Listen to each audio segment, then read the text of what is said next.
और शुरू में जो 7 करोड़ का मामला था वो अब सुनने में आ रहा है कि 200 करोड़ या उससे भी ज़्यादा का हो सकता है। माननीय राष्ट्रीय अध्यक्ष जी ने इस मामले को मीडिया के सामने उठाया था, तो भारतीय जनता पार्टी के लोगों ने कहा कि ये सनातनियों के विरोधी हैं, इसलिए ऐसी बातें करते हैं। उसको तुरंत डाइवर्ट करने का काम किया कि मस्जिद में पैसे जाते हैं, उसका कोई सवाल नहीं पूछता। भाई जहाँ घोटाला होगा, जहाँ बातें होंगी वहीं तो बात की जाएंगी ना। जो लोग हिंदुओं की भावनाओं से खेल रहे हैं, जितने दोषी हों उन सबको कड़ी से कड़ी भारतीय संविधान के अनुसार उनको सजा दी जाए। अयोध्या का राम मंदिर निर्माण का काम किया गया है। इसमें निर्माण के समय में भी पूरे शहरवासी, जिनकी ज़मीनें वहाँ पे ली गई, जिन दुकानदारों की दुकानें ली गई, उनकी भी यही पीड़ा थी कि हमें उचित मुआवजा नहीं मिला, हमें विस्थापित नहीं किया गया समय से।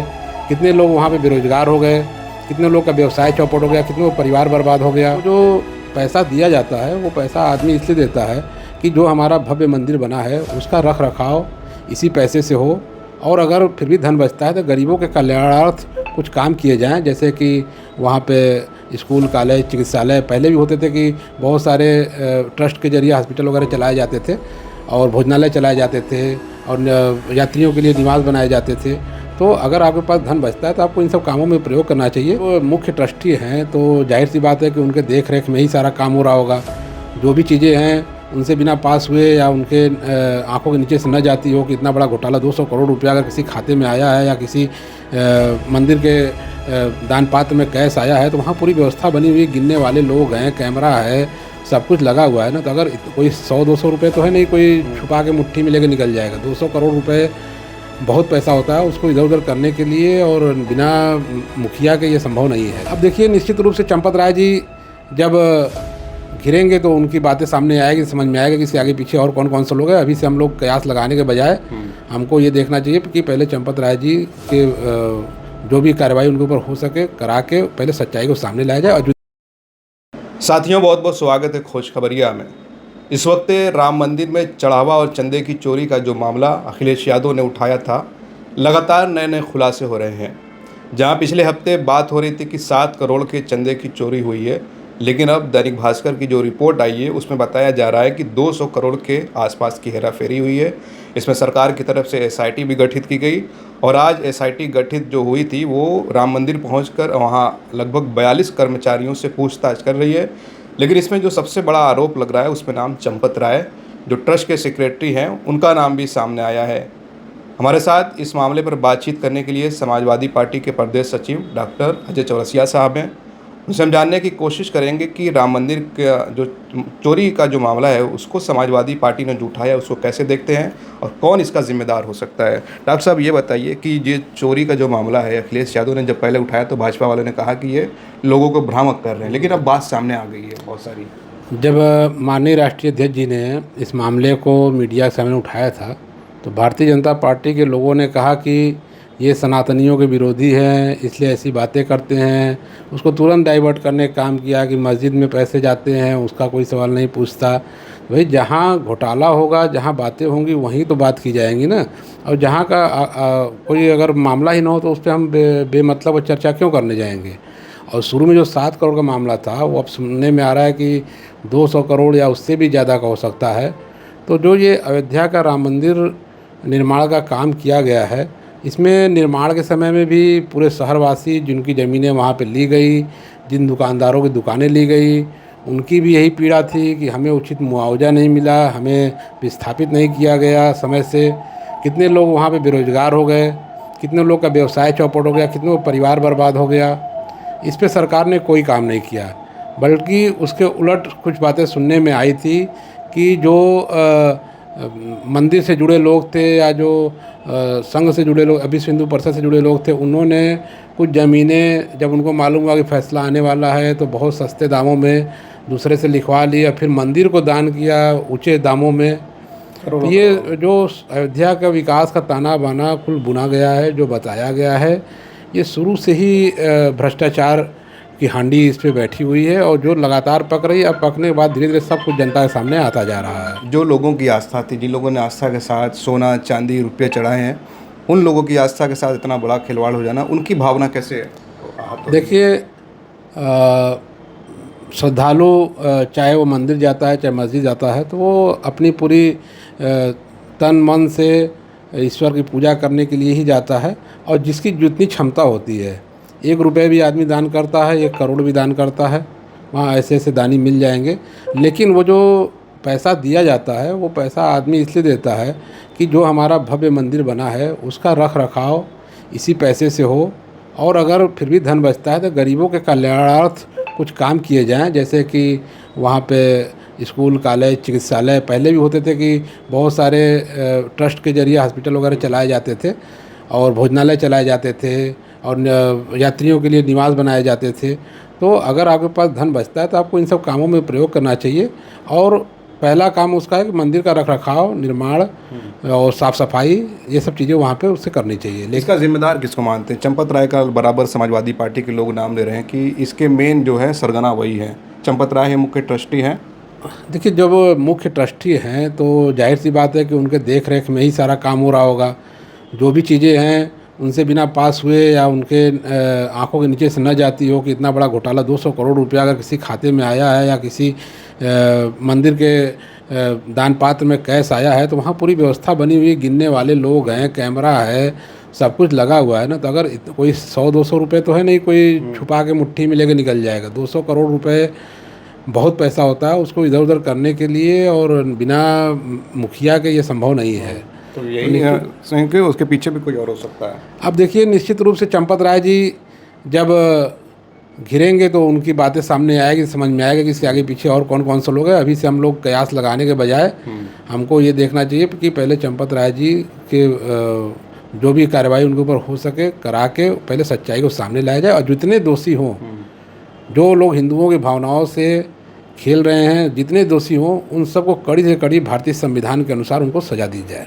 भाजपा के पूर्व सांसद ब्रजभूषण शरद सिंह से जब इस मामले में पूछा गया तो उन्होंने कहा कि मैं इस बारे में अगर बोलूँगा तो फंस जाऊँगा, क्योंकि इसके पीछे बहुत बड़े बड़े लोग हैं, वो जान रहे हैं। तो जब भाजपा के पूर्व सांसद ऐसा कर रहे हैं तो जिनका कहा जाता है कि दबदबा बहुत है, वो डर रहे इस बारे में बोलने से। देखिए, ब्रजभूषण शरद सिंह चूँकि वहाँ के निवासी हैं, लोकल निवासी हैं वहाँ के, और उन बहुत ही आध्यात्मिक आदमी हैं, और हमेशा वो अपना पूजा पाठ और कीर्तन ये सब भी कराते रहते हैं।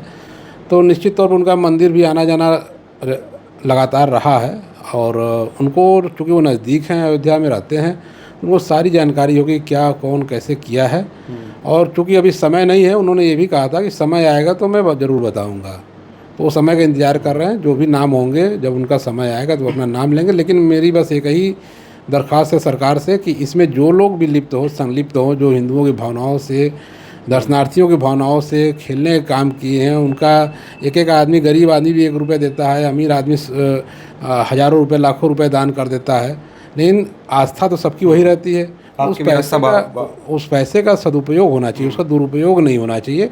और जो भी इसमें संलिप्त होता है, जो भी आरोपित होता है, मैं बस यही मांग करूँगा कि भारतीय संविधान के अनुसार, बाबा साहब भीमराव अम्बेडकर संविधान के अनुसार जो भी सज़ा उनको हो, उनको दी जाए। आपकी भी आस्था को आहत पहुँची है? ज़रूर से, मैं भी हिंदू धर्म से हूँ, सनातनी हूँ, तो मेरी भी आस्था को चोट लगी है कि भाई राम मंदिर जो सबके पूरे देश में इस समय सबसे ज़्यादा श्रद्धालु वहाँ पे पहुँच रहे हैं दर्शन करने। कहते हैं कि आप लोग जो है राम मंदिर के विरोध में थे, आप लोग को क्यों आस्था? कभी कोई राम मंदिर के विरोध में नहीं था। कोई सनातनी या कोई हिंदू राम मंदिर के विरोध नहीं कर सकता है। ये खाली गलत बातें फैलाई गई हैं, ऐसा कुछ भी नहीं है कि कोई विरोधी है। क्या चाहते हैं? SIT तो गठित सरकार ने कर दी है, ठीक है, सरकार कार्रवाई SIT गठित करे, SIT गठित हो और उसकी रिपोर्ट हो, जो भी दोषी जो लोग पाए जाएं उनको भारतीय संविधान के अनुसार कड़ी से कड़ी सजा दी जाए, यही हमारी मांग है। एक और अखिलेश यादव का बयान वायरल हो रहा है कि पश्चिम बंगाल और बिहार के जो नतीजे आए उसको लेकर उन्होंने कहा कि अगर वहाँ भाजपा जीत गई, उसके बाद अगर उत्तर प्रदेश में भी जीत जाती है तो ये देश का आखिरी चुनाव होगा। अखिलेश यादव को ये क्यों कहना पड़ा? क्या वो अभी से डर गए हैं? डरने की बात नहीं है। दरअसल उन्होंने इस परिप्रेक्ष्य में कहा है कि आप इस समय देखिए कि जो भी प्रदेश में लहर चल रही है, जहाँ भी राष्ट्रीय अध्यक्ष अखिलेश यादव जाते हैं, लाखों लाखों की भीड़ लग जाती है। आप सोशल मीडिया उठा लीजिए, कहीं भी देख लीजिए, तो हर जगह अब लोगों को लगने लगा है कि अब बदलाव की ज़रूरत है। क्योंकि बंगाल में भी पिछले 15 सालों से शासन में थी ममता बनर्जी, तो वहाँ के लोगों ने बदलाव को एक्सेप्ट किया, और अब यहाँ की भी जनता बदलाव मांग रही है। और निश्चित रूप से जब अगला चुनाव होगा तो जनता की जो मांग होगी वो सत्ता में आएगा। बंगाल में जो सांसद टूटे हैं 20 के आसपास से संख्या बताई जा रही है, कैसे इसको आप देख रहे हैं कि जो सांसद कल तक ममता के साथ थे, लोग सवाल उठाने लगे कि अब नेताओं पर भरोसा अब नहीं रह गया, चाहे जैसा भी इतना ईमानदार नेता हो। सयानी घोष के नाम पर लोगों को बड़ी हैरानी हुई। देखिए, ममता जी ने उसमें से बहुत सारे लोग ऐसे जो पहली बार सांसद बने हैं और ममता जी ने उनको सांसद बनाया है, जबकि वो कोई राजनीतिक व्यक्ति भी नहीं है, बहुत सारे लोग उसमें से। उनको तो उनका एहसान मानना चाहिए, लेकिन साथ ही साथ में पार्टी के प्रमुख नेताओं, अध्यक्ष जैसे ममता बनर्जी जी हैं, चाहे जो भी हैं, तो उनको कम से कम आगे से ये ध्यान रखें कि नॉन पॉलिटिकल आदमी को तुरंत एक सांसद बना देना, कहीं न कहीं वो सांसद देश का अपने जनता का प्रतिनिधित्व भी नहीं कर पाता है और उसमें राजनीतिक रूप से वो सोच समझ नहीं होती है कि हमको किधर जाना चाहिए। वो अपना लाभ देखते हुए कभी भी इधर उधर हो सकते हैं। जैसे आपने उसमें देखा होगा, उसमें यूसुफ पठान भी है, जिनका राजनीति से कहीं दूर दूर तक नाता नहीं है। पहली बार ममता जी ने उनको सांसद बना दिया, वो सांसद बन गए। हवा विपरीत बही, तुरंत बह के चल दिए। तो ऐसी लोगों की कोई आस्था नहीं होती है, कोई राजनीतिक सोच नहीं होती, कोई पृष्ठभूमि नहीं होती, तो ये लोग अपने लाभ के लिए कहीं भी जा सकते हैं। तो जैसे अभी देखिए, आम आदमी पार्टी में हरभजन सिंह पार्टी सत्ता बदल लिए। तो आप राजनीति में हो, आप राजनीति में जो लोग हैं उनको आप मौका दीजिए, और जो खेल में है वो खेल में मौका करे, जो कलाकार हैं वो फिल्मों में काम करे।